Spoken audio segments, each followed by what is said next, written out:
Kara kaş gözlerin elmas, bu güzellik sende de kalmaz. Pişman olur kimseler almaz, aynaya bak yar halini. Kara kaş gözlerin elmas, bu güzellik sende de kalmaz. Pişman olur kimseler almaz, aynaya bak gör halini.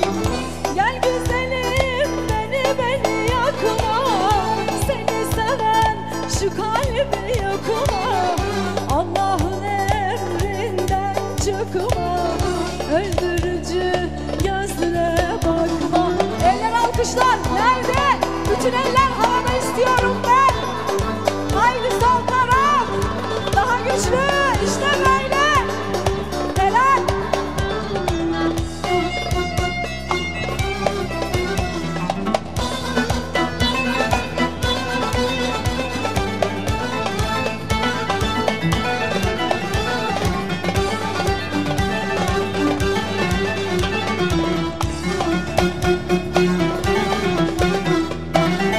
Ne gecem ne gündüzüm belli, yaşım oldu 49 elli.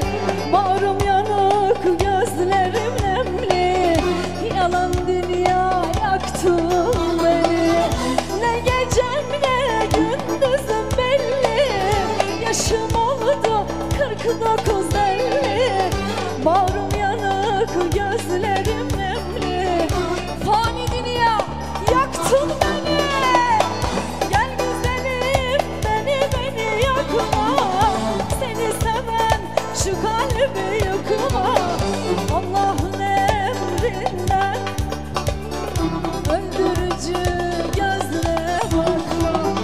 Gel güzelim beni yakma, seni seven şu kalbi yakma.